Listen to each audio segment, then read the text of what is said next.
अन्य लोगों के संग का त्याग कर दो, जो भगवत विमुख वार्ता करते हैं, संत निंदा करते हैं, दूसरों की निंदा करते हैं, कुछ हाथ नहीं लगता। ये लोग दुर्गति को प्राप्त होने वाले हैं। भक्तन निंदा अति बुरी भूल करे जिन कोय, किए सुकृत बहु जन्म के छिन में दारे खोए। पर निंदा के किए ते नहीं आवत नहीं कछुआत, मूर्ख पर्वत पाप को ले चल अपने साथ।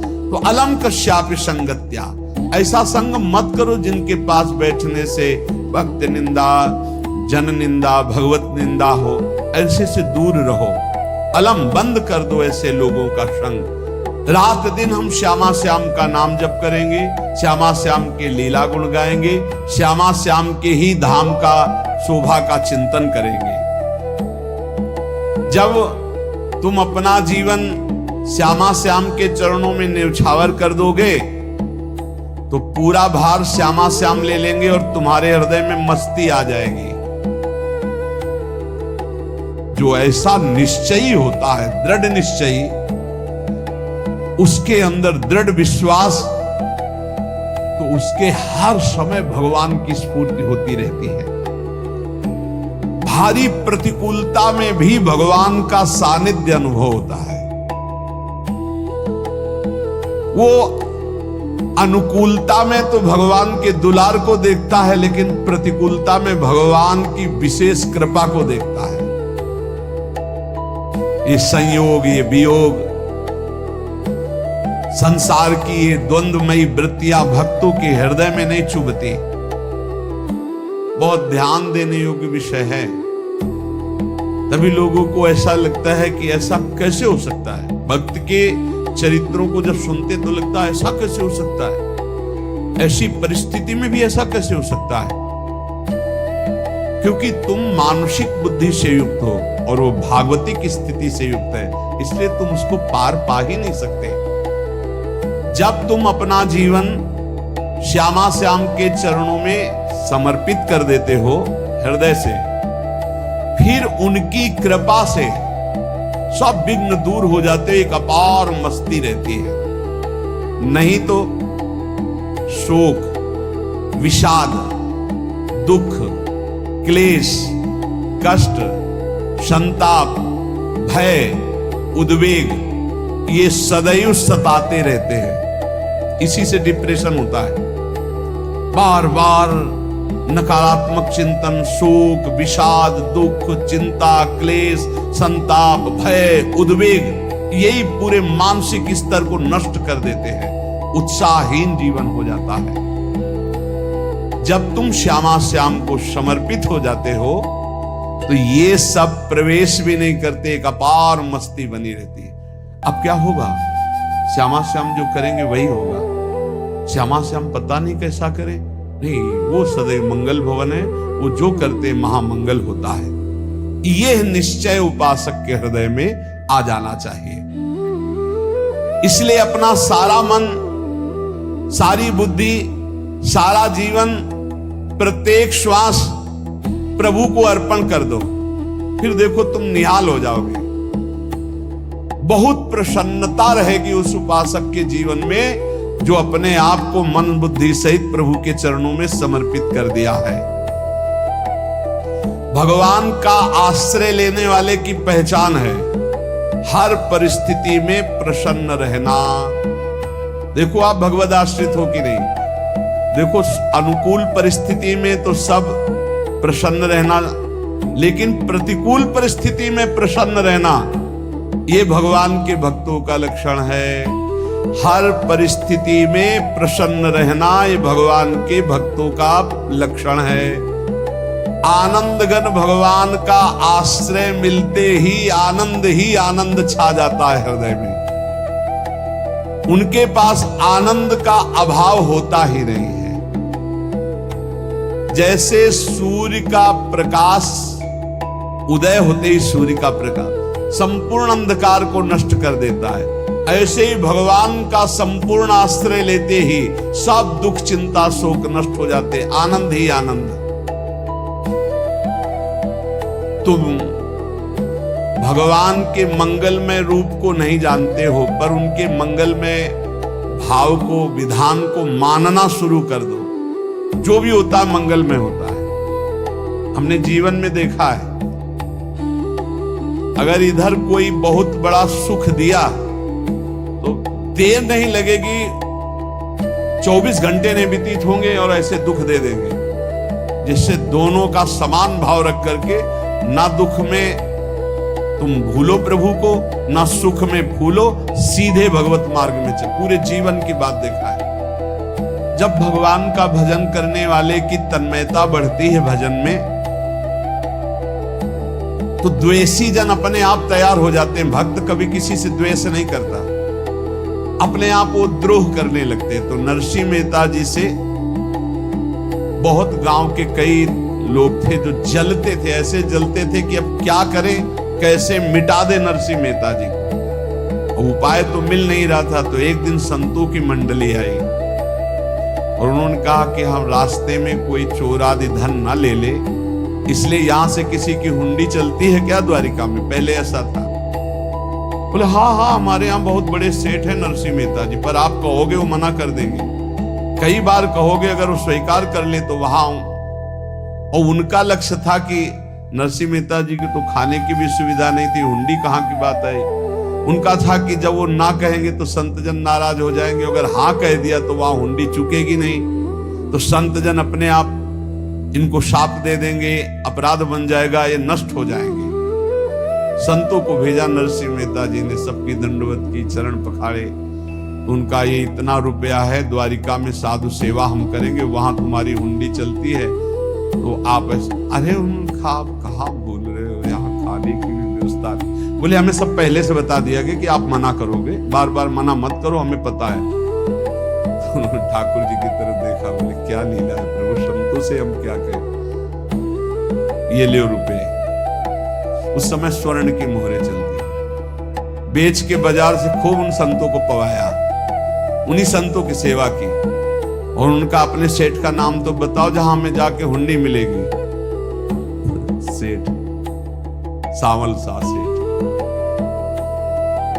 संत जन गए वहां, पूछा कि नरसिंह मेहता जी का जिन सेठ से परिचय, उनका नाम सावल सा सेठ, उनकी गद्दी कहाँ है? तो जो कुछ भक्त थे वो द्वारिकाधीश की तरफ संकेत करते कि वही हैं। बोले नहीं नहीं, वो सेठ है, उनकी गद्दी चलती है। पूरी बाजार में कहीं कोई। अब संत जन एकांत में होकर के बहुत विचलित हुए, क्या हमारे साथ धोखा हुआ? नरसिंह मेहता जैसा संत क्या धोखेबाज हो सकता है? देखो, संशय तो बहुत विचित्र होता है। जो ही उनके मन में ऐसा आया कि क्या हमारे साथ धोखा हो रहा है, इतने में ही देखा जय हो सावल सा सेठ की। सावल सा सेठ तो देखा मुनीम जी उनके साथ, तो सेठ बस्ता लिए हुए मुनीम जी, सरकार इधर से चलो। तो उनका सावल सा सेठ आपका नाम है? संतों ने कहा। बोले हाँ। बोले नरसिंह जी, हाँ। बोले आपकी हुंडी आ गई है। हुंडी एक कागज में लिखा कि ये हमारे सेठ जी को दे देना। वैसे लोग मुझे माखन चोर कहते हैं, कोई कुछ कहता है, लेकिन आपने सेठ बना दिया। जब आपने सेठ बना ही दिया तो आप कभी परवाह मत करना था। और ये सेवक आपकी सेवा में सदैव तत्पर है, भगवान ने ऐसा लिखा। ये चलता रहता है। जो संत जन होते हैं उनके विरोधी अपने आप बन जाते हैं, किसी से कोई मतलब नहीं, अपने आप विरोधी बन जाते हैं। कबीरदास जी का पूरी काशी में यश था। भजन करने वाले महापुरुषों का यश बढ़ता है जब, तो जो भजनहीन होते हैं उनके हृदय में जलन पैदा हो जाती है और उनको विविध प्रकार से फंसाना चाहते हैं, उनको कष्ट देना चाहते हैं। तो कबीरदास जी के यश को भूमिल करने के लिए कुछ ब्राह्मणों ने एक रचना रची, मुड़ मुड़ा के कबीरदास जी के शिष्य बन करके पूरी काशी के सब आश्रमों में निमंत्रण दे आए। कल भंडारा है, संत सेवा है, सबने स्वीकार किया।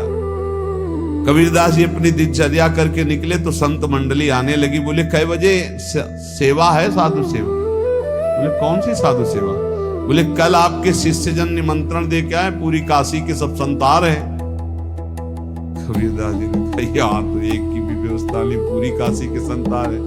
अच्छा, समझ में आ रहा है, लीला विहारी तुम लीला करना चाहते हो। गए अपना निकल गए गंगा किनारे, एक झाऊ के नीचे बैठकर अपने भजन ध्यान में मगन है। 11-12 बजे तो उन्होंने देखा संतों की मंडली, काशी तो बहुत, कबीरदास जी ने देखा कि आश्रम की, तो बोले पता नहीं क्या होगा, चलो चलते हैं। तो ऐसे गमछा वस्त्र करके ऐसे डालकर मुंह ढक करके, वहां बड़ी बड़ी पंगत लगी थी। कबीरदास जी सबको पाओ जी पाओ, कबीरदास जी के रूप में स्वयं भगवान पाओ जी। कबीरदास जी ने कहा अच्छा, जब स्वामी परस रहे तो हम भी बैठ के पा ले। तो जब उसी पंगत में बैठ गए अपना कपड़ा ढक करके, और जब मोहरे की दक्षिणा दे रहे थे सब लोग कि वाह कबीरदास जी ने आज तो साधु से सबको।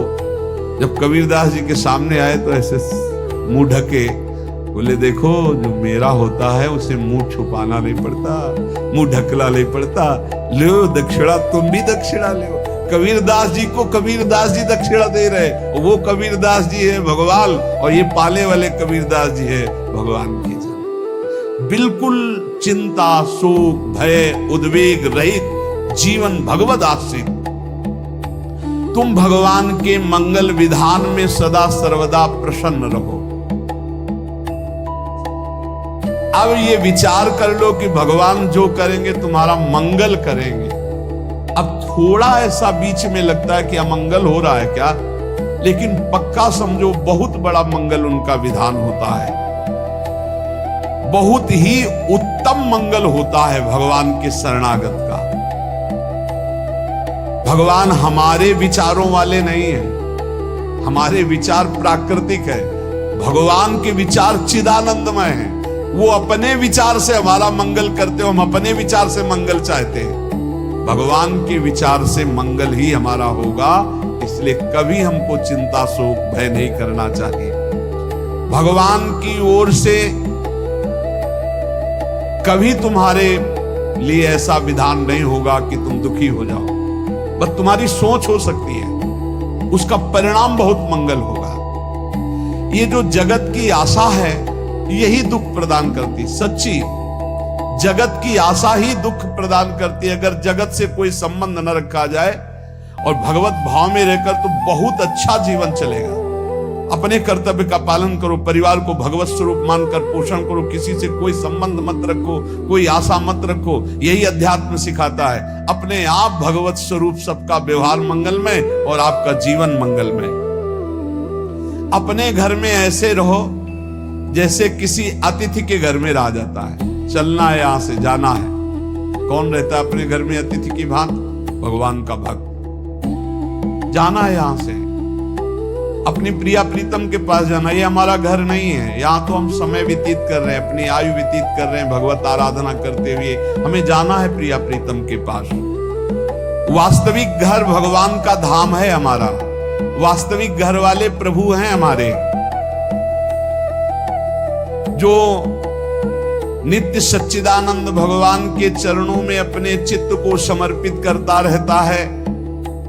उसको यह अनुभव होने लगता है कि बड़ी कृपा है हमारे ऊपर भगवान की। सर्वसमर्थ परम सुहृद भगवान ऐसे भक्त के ऊपर हर समय वरद हस्त रखे रहते हैं। ये केवल प्रवचन नहीं, सच्ची बात मानिए। ऐसे भगवान का वरद हस्त हर समय रहता है। जब भगवान की छत्र छाया में भक्त अपने को देखता है तो आसपास घोर विपत्तियों का भी समुदाय हो तो भी वो आनंद में मगन रहता है। हर हालत में आनंदित रहना ये भक्त का स्वभाव है। भगवान ऐसे भक्तों को प्यार करते हैं जैसे कछुआ अपने अंडे को बाहर रख आवे और रात दिन उसका चिंतन करे। जब भक्त भगवान को समर्पित होता है तो भगवान रात दिन उसकी ऐसे चिंतन सुरक्षा करते हैं। ये अभय दैवी संपदा का सबसे बड़ा गुण है। जो भयहारी भगवान की शरण में आ जाता है तो उसके अंदर ये अभय प्रकट हो जाता है। अगर कहीं तुम्हें एकांत में भय लग रहा है, एक आदमी तो एकांतिक में आए थे, वो कह रहे थे कि हमें हर समय भय लगा रहता कि कोई हमारे पीछे है, अंधेरा तो लगता कोई खड़ा है, मैं जीना मुश्किल हो गया, ऐसा भय। देखो ये मन कैसा है, भगवान से विमुख होने पर कैसे डरवाता है। वो कह रहे हर समय मुझे डर लगा रहता है, कोई सामने खड़ा है, कोई पीछे खड़ा है, ऐसा भय लगने लगता है। और जब भगवान की शरण में आ जाते हैं तो ये अभय स्थिति हृदय में जागृत हो जाती है। कोई भी भय आसपास आ ही नहीं सकता, यहां तक कि नरक का भी भय खत्म हो जाता है जो भगवान की शरण में है। महापापी भी पुण्यात्मा महान भक्तों के समान वो उत्तम गति को प्राप्त हो जाता है जो भगवान की शरण में हो जाता है। पर ये जो भोगों का आश्रय लिए हुए हैं, मनमानी आचरण कर रहे हैं, ये कभी उस अभय को जान ही नहीं सकते कोई अभय पद है क्या।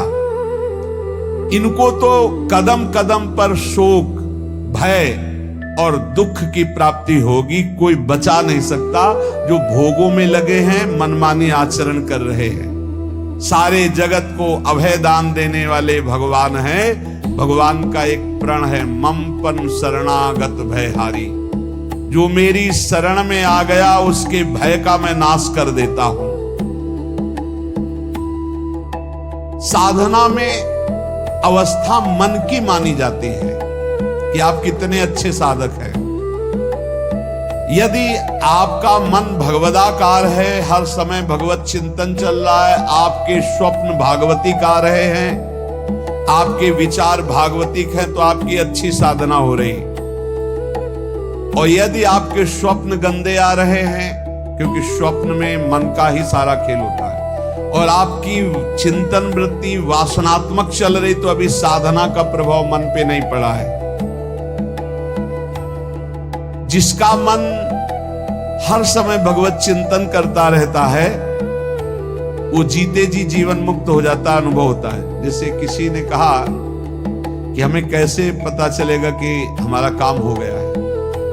तो जैसे आप भोजन पा लेते हैं तो किसी दूसरे से गारंटी थोड़ी लेनी होती कि हम छक गए हैं क्या, आप जरा बताना हम छक गए हैं क्या। नहीं, अपने हृदय में आ जाता है कि अब मैं तृप्त हो गया। ऐसे ही अपने हृदय में आ जाता है कि मेरा काम हो गया। विषय चिंतन करता हुआ मन विषय आसक्ति को प्राप्त होता है। विषय आसक्ति को प्राप्त हुआ मन बार बार जन्म मरण और नरक को प्राप्त होता है। बस ये विषय चिंतन हटाना ही प्रमुख कर्तव्य साधना का है। बार बार मन को विषयों से हटा करके प्रभु के नाम में लगाओ, प्रभु के रूप में लगाओ, प्रभु की लीला में लगाओ। जहां भगवान प्रकट होते हैं वहां परमानंद की बाढ़ आती है। पर ये ध्यान रखें, गुलाब का फूल कांटों में खिलता है। उसकी सुगंध लेनी, फूल लेना है तो कांटों से बचाकर। ऐसे ही जब आप भगवत चिंतन के लिए चलेंगे तो आपका चिंतन चुराने के लिए माया विविध नाटक करेगी, कांटे फैलाएगी। कोई तुम्हारी निंदा करेगा, कोई अपमान करेगा, कोई उपहास करेगा, तुम्हारी अव्यवस्था हो सकती है, तुम्हारी परिस्थिति बहुत भयावह हो सकती है। इन परिस्थितियों में भी भगवत चिंतन का तार ना टूटने पावे तो आगे गुलाब का फूल है। जैसे कांटे से बचाकर गुलाब का फूल लेते हैं और भगवद अर्पित करके सौरभ का सुख लेते हैं, ऐसे ही भगवान के प्रेमानंद का अनुभव करने के लिए संसार के कांटों से बचना होगा। और खिलेगा यही फूल संसार में ही, मनुष्य देह में, और योनियों में नहीं। भगवत प्राप्ति स्वर्ग में नहीं होगी, इसी मृत्यु लोक में होगी। भगवत चिंतन जबरदस्ती करना पड़ता है। भगवत चिंतन जे ही प्रारंभ करोगे ते ही बहुत बाढ़ आ जाएगी पाप चिंतन की। ध्यान दीजिए, बहुत लोग प्रश्न करते रहते हैं कि हम जब भजन में बैठते हैं तो बहुत गंदी बातें आती, मन बड़ा चंचल होता है, भाग जाता है। ऐसा प्रारंभ में जब कोई भगवत चिंतन प्रारंभ करता है तो उसका मन विषयों में भागता है, गंदी बातों में भागता है। अब लोग कहते पहले तो हमारा चिंतन बढ़िया होता था, अब चिंतन नहीं होता। तो कोई सिद्ध पुरुष थोड़ी हो गए। तुम्हें जबरदस्ती चिंतन करना होगा। जहां जहां मन जाए वहां वहां भगवान देखो, या मन को हटाकर नाम मंत्र में लगाओ। ऐसे भगवत स्मृति जागृत की जाती है, बार बार प्रयास करना होता है। कई लोग ये प्रश्न करते हैं कि हमसे बड़े पाप हो गए तो क्या हमें भगवान की प्राप्ति हो जाएगी? तो यहां कह रहे हैं भगवान किसी के पूर्व जीवन को नहीं देखते हैं, वर्तमान के भजन को देखते हैं। पकड़ो इस बात को। अगर वर्तमान में आज आप सुधर गए हो, नाम जप कर रहे हो, तो आप भक्त हो। ये गीता जी में भगवान ने कहा, अपिचेत सुदुराचारो भजते माम अनन्य भाग साधुरेव समंतव्या सम्यक व्यवसिता। ऐसा बहुत दुराचारी पहले रहा है, बाद में उसके मन में आ गया कि भगवान के सिवा हमारा कोई कल्याण करने वाला नहीं, हमारा कोई नहीं। तो भगवान कहते हैं मैं उसे साधु ही मानता हूं, उसे साधु बना देता हूं। यदि आज आप भजन में लग गए हो, अच्छे आचरण कर रहे हो, तो आपको भगवत प्राप्ति हो जाएगी। भगवान ये नहीं देखते कि पूर्व में पुण्यात्मा रहा है कि पापात्मा रहा है। भगवान वर्तमान में देखते कि मेरा भजन कर रहा है, बस इसी से कल्याण कर देते हैं। पकड़ो इस बात को, तो कभी प्रश्न नहीं उठेगा कि क्या हमको भी भगवत प्राप्ति हो सकती है क्या?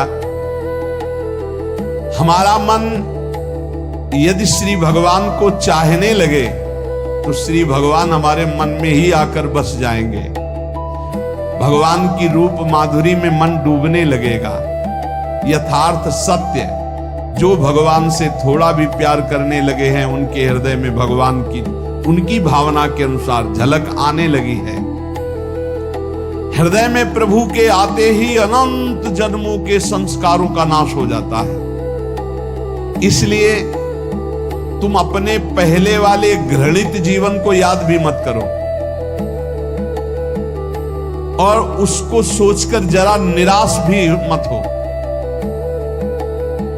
अमावस्या में घोर अंधकार रहता है, पर प्रातः काल में अंधकार नष्ट हो जाता है। ऐसे ही नाम का उच्चारण करते ही तुम्हारे जितने पाप अंधकार हो सब नष्ट हो जाएंगे। तुम चाहो कि एक क्षण भी प्रभु को ना भूलो। अब वर्तमान में ऐसी स्थिति बनाओ। जो प्रभु को नहीं भूलने की चाह करता है कि मुझे ऐसी स्थिति प्राप्त हो कि मैं कभी प्रभु को ना भूलूं, तो सच्ची मानो और कोई बात भगवान सुने ना सुने, ये बात जल्दी सुन लेते हैं। भजन की मांग करो तो बहुत जल्दी भगवान पूर्ण करते हो। भजन जिसका चलने लगा तो फिर लोक लोकांतर के सारी रिद्धियां सिद्धियां सुख वैभव तो उसके चरणों में लौटते हैं। जब हम प्रभु से प्रभु का स्मरण न मांगकर भोग मांगते हैं, तभी हमारा भजन रुक जाता है, भजन नहीं चल पाता। यदि हम प्रभु से केवल भजन मांगे तो विश्वास करो ब्याज में सब हो जाएगा। मूल भजन तो आपका बचेगा ही, ब्याज में लोक लोकांतर के भोग आपके चरणों में लुटते घूमेंगे। आप भजन करके तो देखो। अरे घिघियाने की जरूरत नहीं, किसी से मांगने की जरूरत नहीं, भजन करके देखो, सब ठीक हो जाएगा, सब अपने आप बन जाएगा। हम बहुत बड़ी भूल कर देते हैं कि थोड़ा भजन करके प्रभु से कुछ सांसारिक वस्तुएं, स्थितियां, परिस्थितियां बदलने की मांग कर लेते हैं, जिससे भजन छूट जाता है। प्रभु की स्मृति इतनी महान है कि जिन्होंने बैर भाव से प्रभु का स्मरण किया उनको भगवान की प्राप्ति हो गई।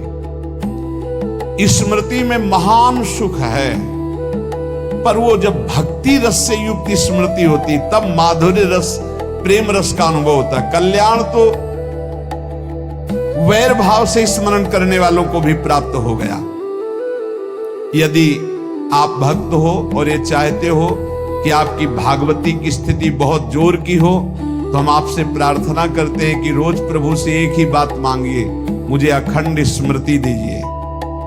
अर्जुन जी को पूरी गीता जी सुनने के बाद यही मिला, नष्टो मोहा स्मृति लब्ध्वा। स्मृति, प्रभु आप हम पे ऐसी कृपा कर दो कि हमारे हृदय में किसी और व्यक्ति, वस्तु, स्थान की स्मृति न रह जाए, केवल आपकी स्मृति रह जाए। ये चाह भगवान बहुत जल्दी पूर्ण कर देते हैं यदि उपासक हृदय से ये बात मांगे। भगवान की कृपा से ही ऐसा हो सकता है कि अखंड स्मृति।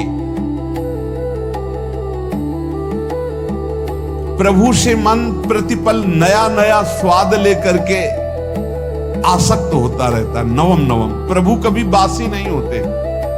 जैसे किसी व्यक्ति को देखो तो देखते देखते मन हट जाएगा कि देख लिया, बहुत सुंदर है, ठीक है, लेकिन वो एक दिन मन हट जाएगा। और प्रभु की सुंदरता नवम नवम है, प्रभु के नाम का स्वाद नवम नवम है, प्रभु की लीला का स्वाद नवम नवम है, प्रभु के धाम की शोभा नवम नवम है।